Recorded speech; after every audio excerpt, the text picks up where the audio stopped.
Reptiles are cool just because of how different they are, and you know, a lot of them have that little bit of danger factor to them, I guess, a little bit.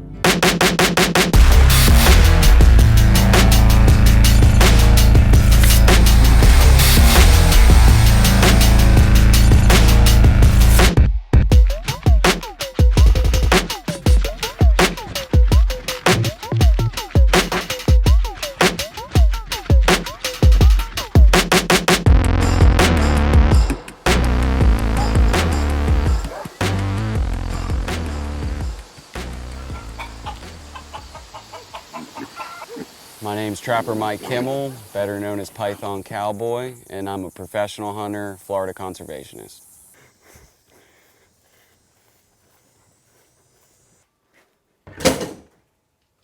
$6,000 PSI nitrogen tank. These things are like time bombs. So if you had to hunt one thing, what would it be? Hogs with dogs. That's my thing, at least right now. I get burnt out on stuff eventually, but I'm still into it. Hunting gators and all that's fun too, but something about working with the dogs just what does it for me. Otto is my lead iguana dog, and he's actually also become my lead python dog now. He's a German wirehair pointer, and he's been doing very good for me. I always like to call him the world's greatest iguana dog, just because from what I've seen, I mean, he was the first real iguana dog, and he's definitely the top contender, I would say. We've seen other people starting to use dogs on iguanas now, which I love seeing other people getting into it. But I say a lot still gives them a run for their money. So I probably started hunting iguanas at least 10 years ago. Kind of at first just for myself, and then starting to help these various communities and homeowners around here that were having problems with them. And the population's kind of done nothing but explode since then. Areas we've been focusing, we've definitely seen results, but I don't think we're ever going to get rid of them as a whole in the state of Florida. They've just got too good of a breeding population going. It's a lot to keep up with. Come here, Ott. Load up. Good dog. Good dog.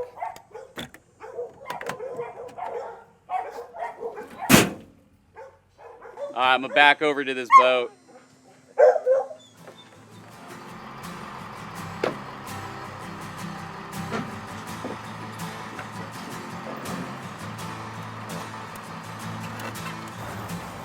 Gotta have some of that quality H2O. Yes, sir. We gonna need it. It's gonna be hot.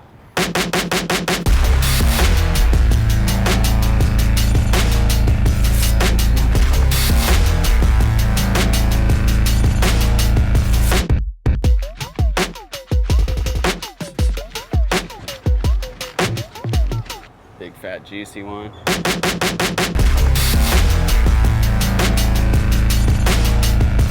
So when I'm out here hunting these iguanas, I'm generally using at least a 25 caliber, preferably a 30 caliber, which I have today. These iguanas are just extremely tough and resilient. They can take 10 shots to the body and keep going. It's pretty incredible. So we really aim for the head. We try to hit them right in the eyeballs, and try to make it as quick as humane as possible. We don't want any getting away, especially if they're wounded, and that's why Otto is also so crucial. He'll sniff them down, catch them, and bring them back to me if we need. So if I was having to shoot and go in for every iguana, it would be a very long and slow day. He helps me move down the canal a lot quicker and make sure we're not leaving anything behind.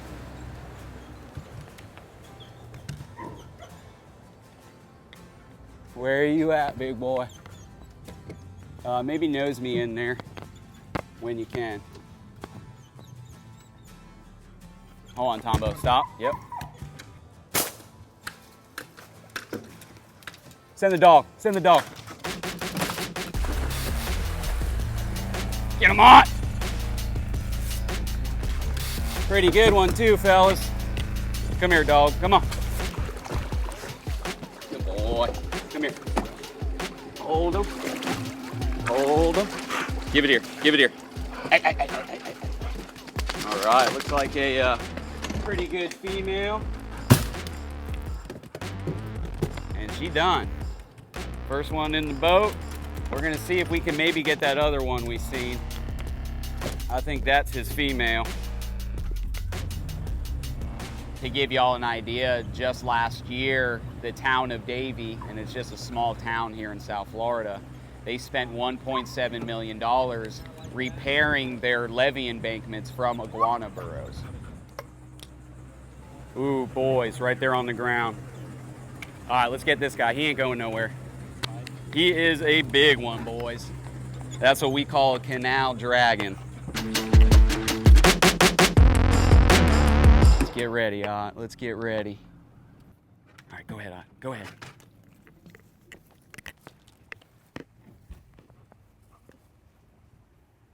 All right, he gonna bomb drop down.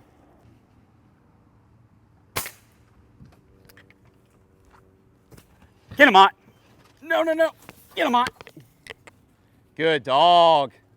That's a good one, boys. Good dog. Bring him here. Good boy. Two giants, guys.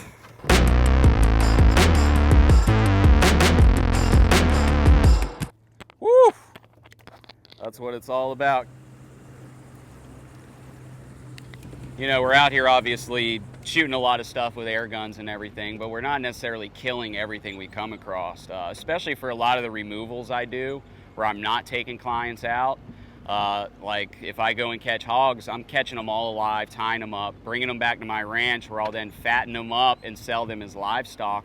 And the same goes for a lot of these different invasives. I'll do removals where I got to go in and remove Muscovy ducks, and I may come across a mama with a bunch of babies.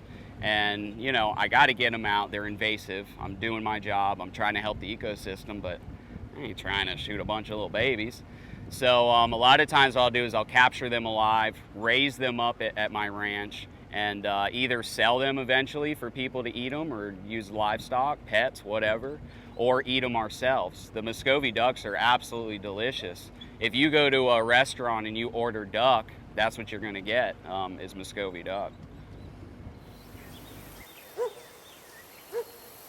I was always big into wildlife. I was constantly reading books and learning about it, and reptiles always stuck out to me. I've got all kind of different reptiles, snakes, iguanas, frogs, chameleons, you name it, I had it. You know, for me, they were always very interesting, especially snakes. It's the only animal I really know of. You can go out in the wild, find a wild snake, grab it, catch it, and it might not even bite you. It might just hang out. It might be totally nice, which a lot of people watching this are gonna be like, what are you talking about? That's because they've never really tried to calmly pick up a snake. You can walk up to a lot of snakes, especially corn snakes, water snakes, pick them right up, and half of them won't even try to bite you.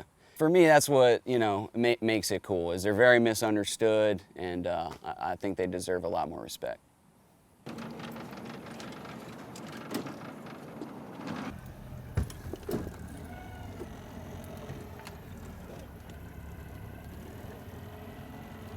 See our gator friend right here?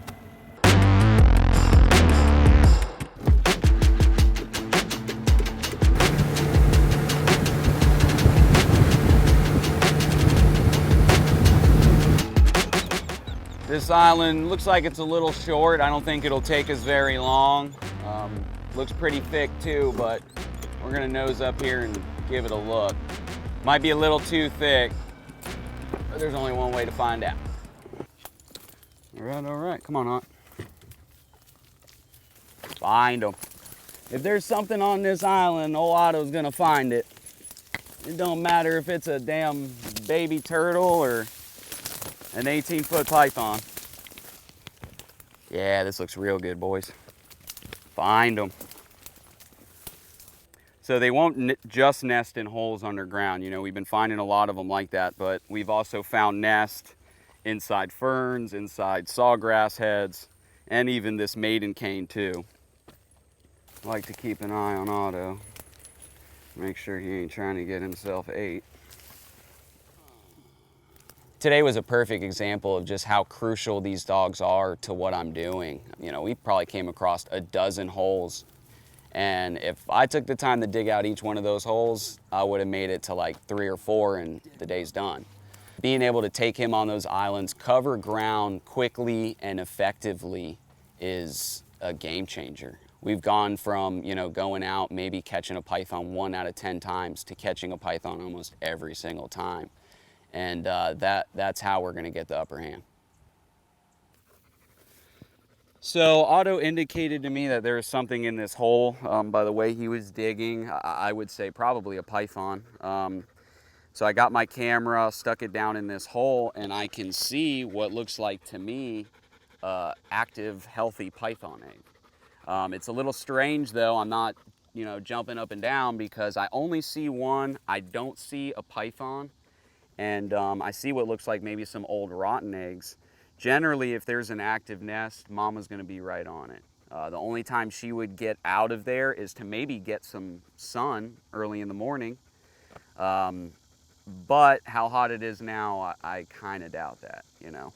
But I'd like to open up this hole, get down there, see what the story is. Who knows, she could be tucked away, kind of hiding, and see what we got.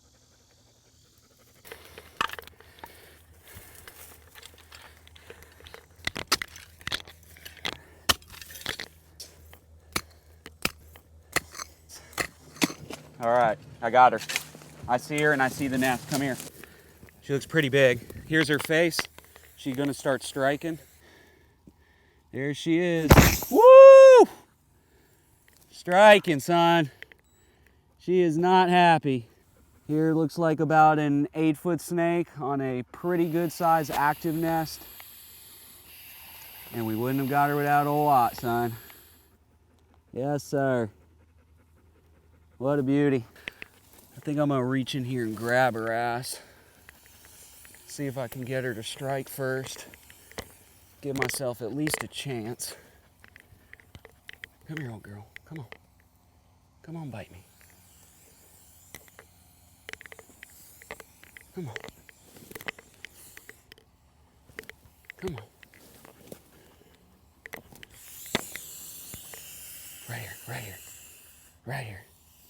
Come on. A little bit further. Come here. Come here. You know you want it. You know you want it. All right. Florida noodling, boys.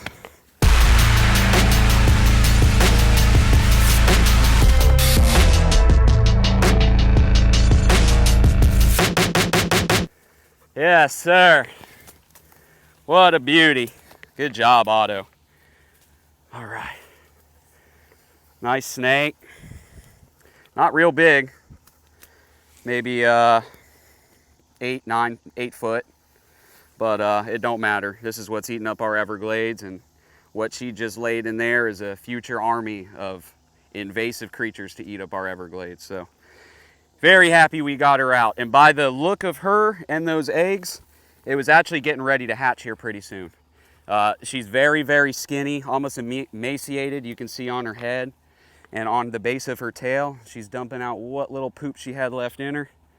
And if we didn't catch this nest probably this week, they would have hatched. So to me, that's even more of a win. You know, we're making a big difference out here, and that's what it's all about. I like to try not to damage the eggs, because I sell them after I freeze them and kill them as educational displays, and I donate a bunch of them to schools and different things like that. As you'll see here shortly, they're like a damn dinosaur egg. They're about twice the size of alligator eggs. Ooh, boys. See how they all get stuck together? Like glued together.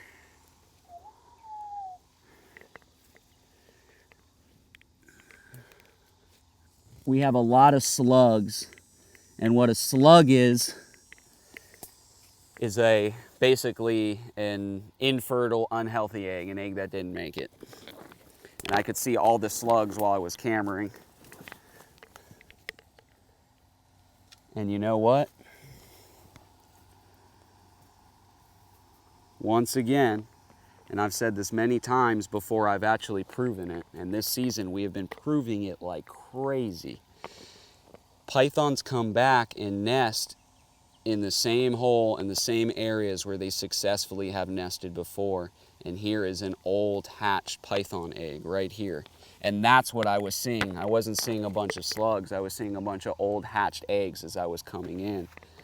And that's cool, you know, that's a big help, because I'll be out here and I'll come across old hatch nest, and I've been marking them, and that's why I've been successful this season, because I've been returning to them and been finding pythons in a lot of the holes or in a lot of the same nesting spots. One more way for us to, look at them, look at the old hatch eggs. One more way for us to combat the species. The more we find out about their behaviors and what they're doing, the better we can hunt them and get rid of them. Welcome to science class, boys.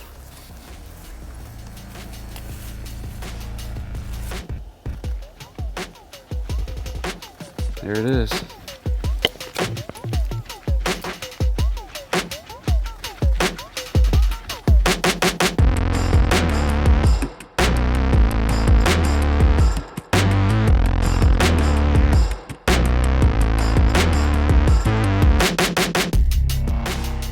Me and Otto, we spend a lot of time together. Some weeks, every single day. It may just be me and him out hunting in the middle of the Everglades, and I got no one to talk to but Otto. He's not only a buddy to me, but he's just crucial to everything, and that just makes me really appreciate him, and that makes our bond real tight. He knows I respect and appreciate him, and same to me. You know, he honors me, hunts for me, and is just an all-around good dog, and that can be hard to find.